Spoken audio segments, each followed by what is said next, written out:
Girls go madhouse someplace, don't they? Have you ever seen the inside of one of those places? The laughing and the tears, and the cruel eyes studying you. A maniac, a raving thing. She just goes a little mad sometimes. We all go a little mad sometimes. Welcome everyone to my humble abode. Grab a drink, make sure it's cold. We're talking about anime, new and old. Ladies and gentlemen, welcome to my anime lounge.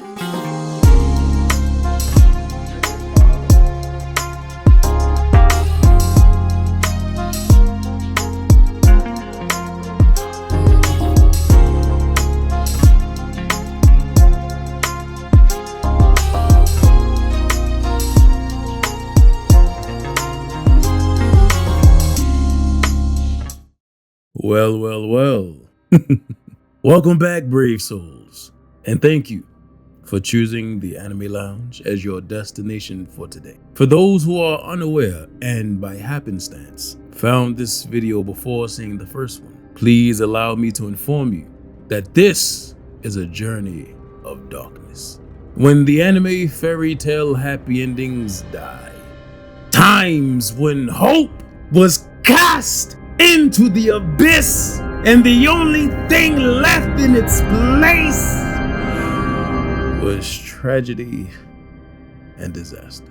We are here to discuss more of some of the dark moments in anime. In order to most prepare for such a video, I encourage you, hit that like button. Push the goddamn button! Push the goddamn button! If you're new and find yourself enjoying the video, hit that subscribe button, join the lounge, and enjoy talking anime with fellow watchers. Hit that bell for notifications so you know when the lounge is going to be open again. There's a seat for you.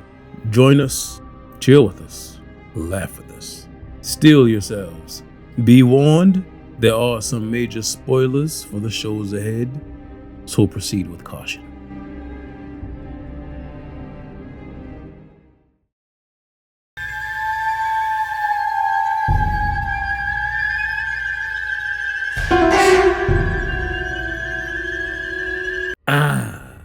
The Prince of Saiyans, a man of pride, a once proud warrior of conquest to establish the rule of an evil overlord, cold and calculated in nature. Yet, through his encounters on Earth, became change. Now, a protector, a father, a savior. He has befriended those he once faced in battle and now attempts to live a more peaceful life, training alongside his rival and brother-in-arms, Goku. But does that cold warrior prince still exist somewhere buried within? As fate would have it, we would soon get that answer. And what better place to find this answer than at the World Tournament? A spectacle soon turned into terror as an insidious plot from the evil wizard Babidi begins to unfold. His goal? The resurrection of Majin Buu, a being of pure terror, apocalyptic power, one who will bring about the world's end. In response, the heroes launched their countermeasures, the ultimate contingency plan to determine the fate of the planet. A game of rock, paper, scissors. Wondrous. But amongst the battle, Babidi unleashes a more sinister attack, one that targets the mind of the Prince of Saiyans, twisting and tormenting his psyche, purging those memories of happiness, friendship, family. A savior. You are a warrior, the prince of all Saiyans. You let these earthlings make you weak, lose your edge, that darkness, that rage. You are royal blood, heir to the Saiyan throne, You have an opportunity to become what you were once most proud to be. Claim it. Claim it. Claim it.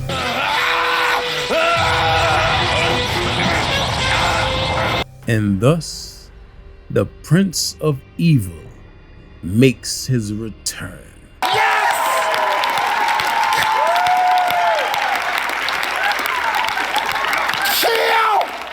Cold. Oh, Jesus! Calculated. But the price for this resurrection would bring about extinction. As he revels in his revenge against Goku, the curtain rises as the gravest threat to the universe awakens. Majin Buu. Hey, real quick, I had to break character for this, but this was just too funny and disrespectful. Look at the pause after he just claps his face.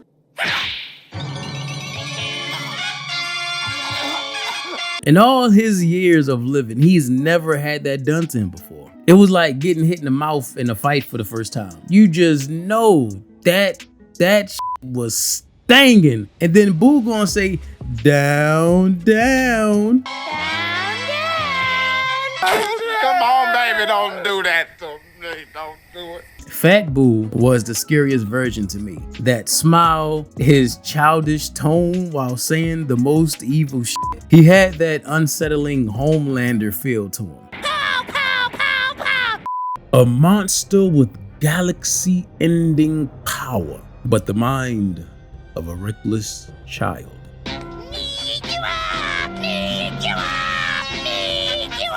Haunted by the accolades of Goku overshadowing his existence, Vegeta stands before Buu, ready to finally be the one who controls his own fate.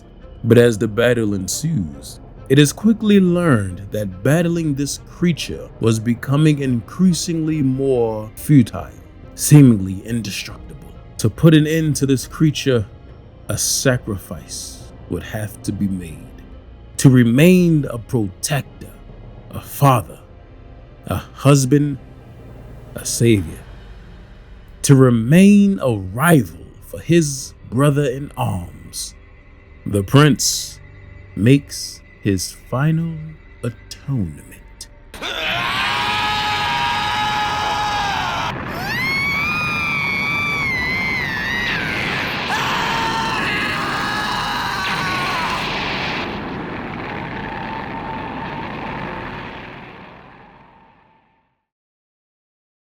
A man of pride, a once proud warrior of conquest, is now just a bloodstain on the portrait of calamity.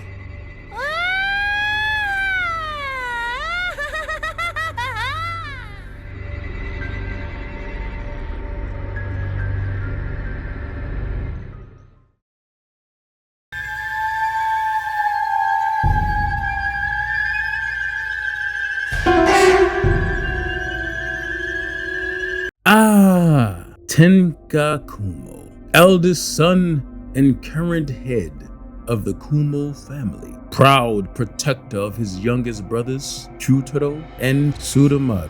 Responsible for the safety of their village, the Kumo family have established themselves as beacons of hope, celebrated by the citizens of their village. Tenka stands above as the strongest, casting a shadow over Suramaru, who wishes to reach the same heights that his brother has seen.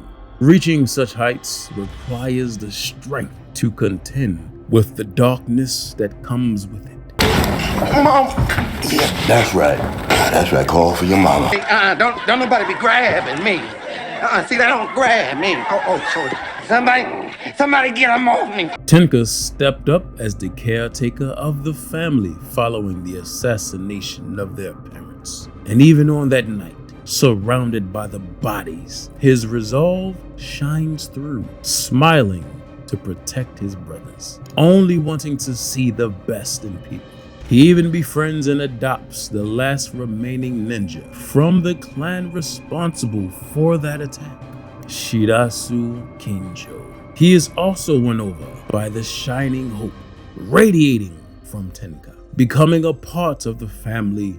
However, unknown to his brothers, Tenka is dealing with a sickness, a darkness. It is then revealed that Tenka has apparently been searching for the vessel of Orochi. Born in ancient times, there was the great snake Orochi, a calamitous spirit said to bring about the destruction of everything, a devourer of all things, a curse that plagues these lands with constant cycle of rebirth. Long ago, the ancestor of the Kumo family put their life on the line in order to suppress the monster. Yet now, with a veil of clouds cast above the lands, it was made clear that the Orochi's return was imminent. You see, cloudy skies was the first sign of his resurrection. In order to return, a vessel is required. This vessel must be found. It is the only way to prevent the resurrection and an inevitable end of everything.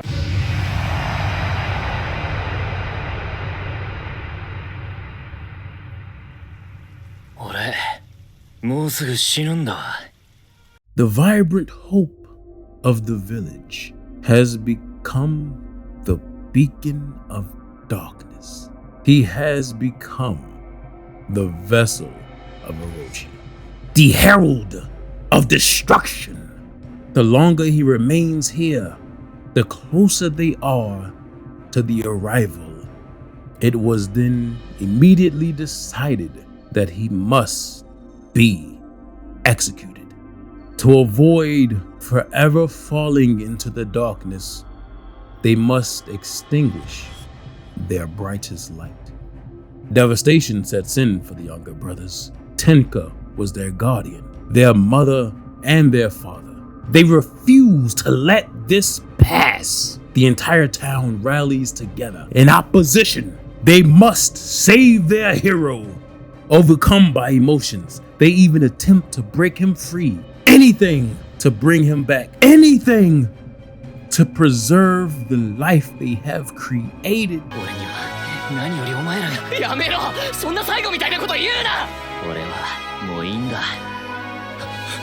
Together for what could be the final time, pleading and begging through the tears in their eyes, they reach out to Tenka with his resolve steeled, strength that one could only dream to have. Tenka takes his final steps towards his destiny, to clear the skies of the dread that clouds so that the sun may finally shine down, symbolizing a new dawn.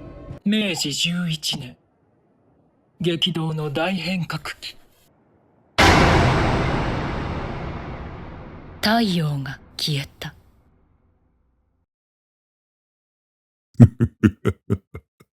But you see, even with Tenka gone, the clouds, they never left. Tenka was never the real vessel of Orochi. But you knew that, didn't you, Shirasu? The true snake of destruction, the one who killed their family, the one who serves to bring about the resurrection of Orochi via the true vessel, Sudamaru. Finally able to become something even your big brother could not. And the only thing left in its place is tragedy and disaster.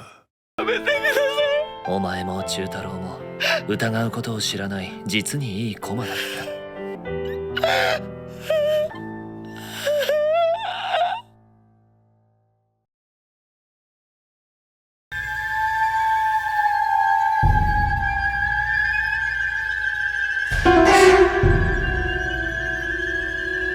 The Republic of San Magnolia, at war with an enemy known simply as Legion. Unmanned drones sent to the battlefields. In response to this, in an effort to prevent any human loss, the Republic responds by sending their own unmanned drones to battle these droids. Yet, there is a much more sadistic truth to these statements. The Republic's drones, known as Juggernauts, are in fact piloted by individuals known as 86ers. Those considered to be less than human, treated as mere tools of war. Peoples whose lives are as dispensable as a used napkin. 86ers are merely sent to either die in battle or battle till they die.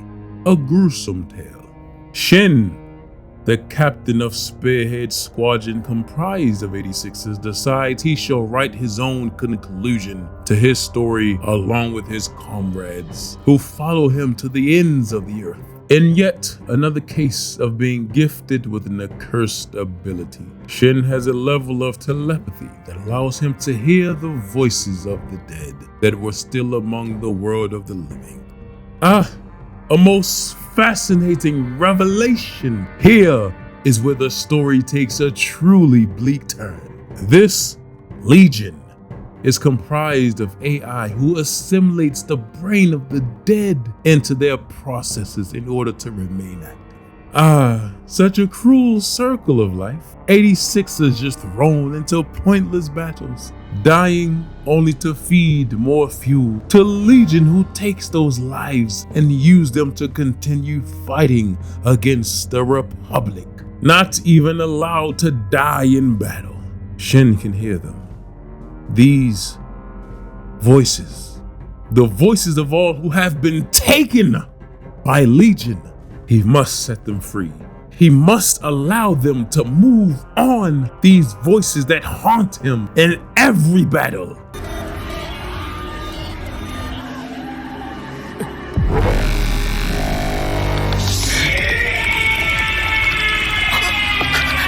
The voice of his brother, whom under the pressure of guilt and anger at the loss of their parents to this war left a scar upon Shin.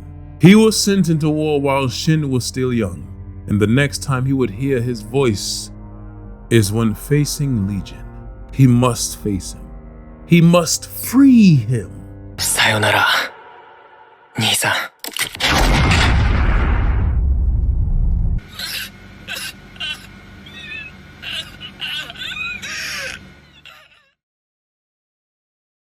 Such a cruel circle of life. Giving orders to literally walk into certain death, to dive straight into the enemy territory.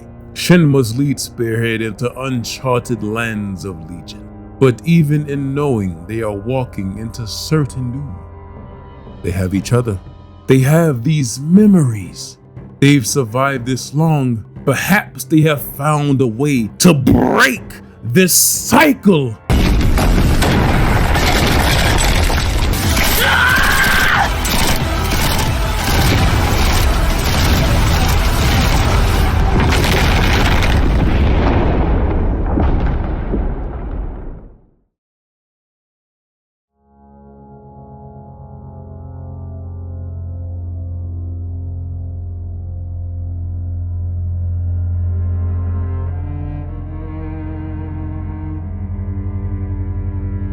A most bittersweet reunion.